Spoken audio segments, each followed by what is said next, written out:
ऋषी मुनीचं कर्ज आहे, ऋषी मुनीचं कर्ज आहे. आणि महाराज तिसरं कर्ज माता पित्याचं.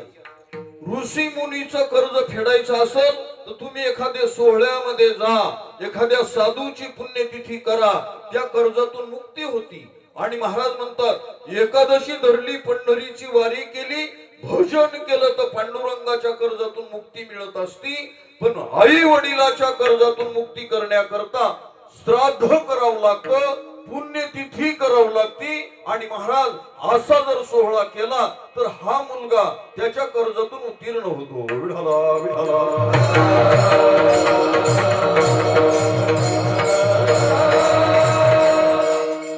वन्याशा आण्यानं करून किली पाठवली. तो म्हणला ज्याच्याकडे जास्त कर्ज तो जगातला खरा मर्द.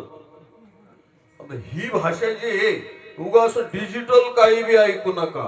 पण शास्त्रामध्ये मुद्दा आला, आई वडिलाचं जर कर्ज फेडलं नाही, आई वडिलाचं कर्ज फेडलं नाही तर महाराज म्हणतात उसी की संतान दीवानी बन जाती है, उसी की खानदान पागल हो जाती है.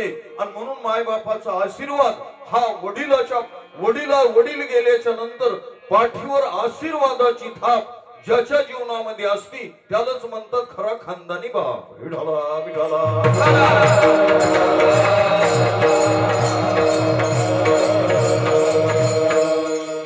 या पुण्यस्मरण दिनानिमित्तानं माझ्याकडे आलेली 6व्या दिवसाची सेवा भगवान मला जी बुद्धी देईल त्याप्रमाणे चिंतन करू. शास्त्राच्या नियमाप्रमाणे अभंगामध्ये प्रवेश करण्याच्या अगोदर मंगल करावं लागतो. त्या न्यायानं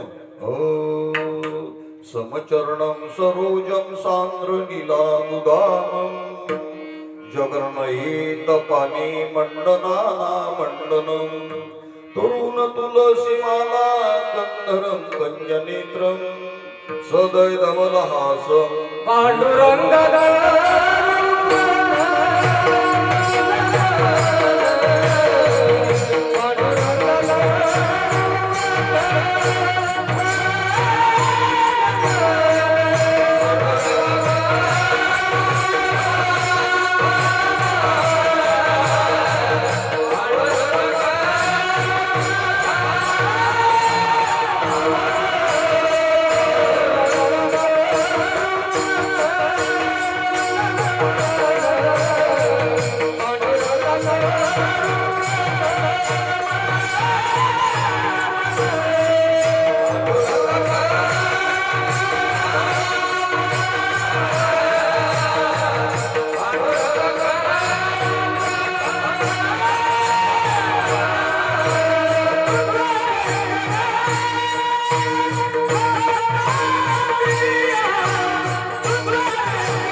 दुसरे चरण संतांच्या त्यांच्या कृपादाने कथेचा विस्तारू बाबाजी सद्गुरु दास तुका योंत प्रविश मम वाच मीमां प्रसुप्तां संजीवयत्यखिल शक्तिधरा सुधाम्ना अन्यांच्या हस्ताचरण श्रवण तोगादीन प्रणानमो भगवती पुरुषाय तुभ्यं मूलाग्राय मूलमध्याय मूलमध्याग्र मूर्तये शिनाग्राय मूलमध्याय नमा पूर्णाय संभवे पंढरीच्या देवराया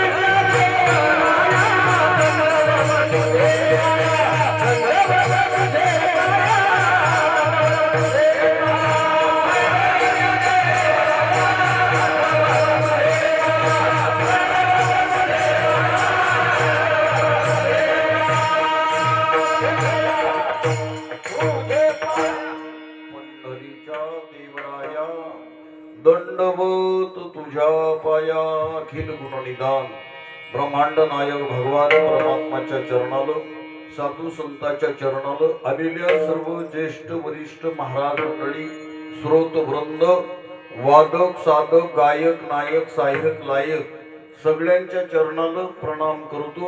आता नाव घेण्यापेक्षा इथं बरीचशी मोठी मंडळी आलेली आहे. आमची परमपूजनीय आदरणीय गुरुबाबा हरिभक्तपरायण भागवताचार्य भाऊरावजी महाराज हरिभक्तपरायण जनार्दन महाराज सायखेडकर बरीच श्रोत वृंद या परिसरातले अतिसूज्ञ तज्ञ टाळकरी वारकरी माळकरी वादक साधक गायक नायक सहाय्यक लायक सगळेच माळकरी बिना माळकरी सगळ्यांच्या चरणाला प्रणाम करू.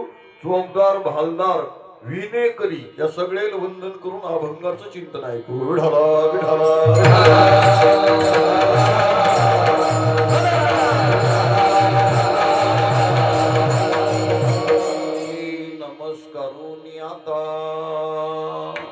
भोगतो न घडे संचिता वाचोनी करावे ते मने समाधान. संबंध जर जगताकडे जर नजर टाकली बाबा तर या जगामध्ये आपल्याला तीन गोष्टी आढळतात. त्या तीन गोष्टी कोणत्या कोणत्या आहे थोडं चिंतनाचा जर विषय सांगितला तर जे जे इंद्रियाच्या द्वारा अनुभवात येत असतं त्याला जग म्हणाव. ज्याला अनुभव येत असतो त्याला जीव म्हणाव. आणि सगळं ज्यानं निर्माण केलं त्याला देव म्हणाव. विठाला विठाला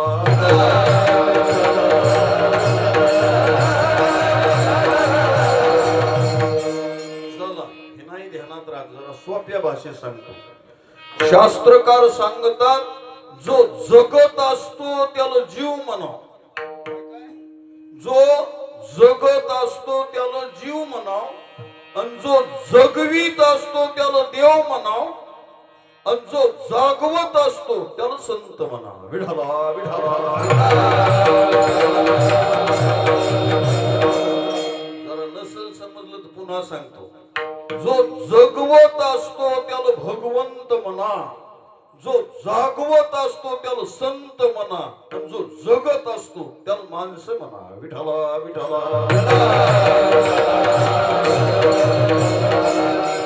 म्हणजे मी नेहमी सांगतो जगण्यासाठी खावं का खायासाठी जागावं नाही ध्यानात आलं ते बरंच डोसक्याच्या वरून चाललं.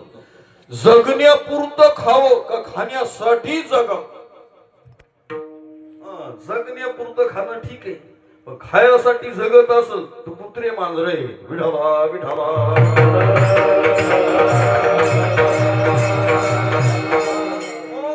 जो जागवत असतात त्याला संत म्हणतात. आणि महाराज म्हणतात जो जगवीत असतो तो भगवंत असतो. मग भगवान परमात्मा जर सगळ्याला जगवत असतो. हो जेने हे विश्वा निर्णय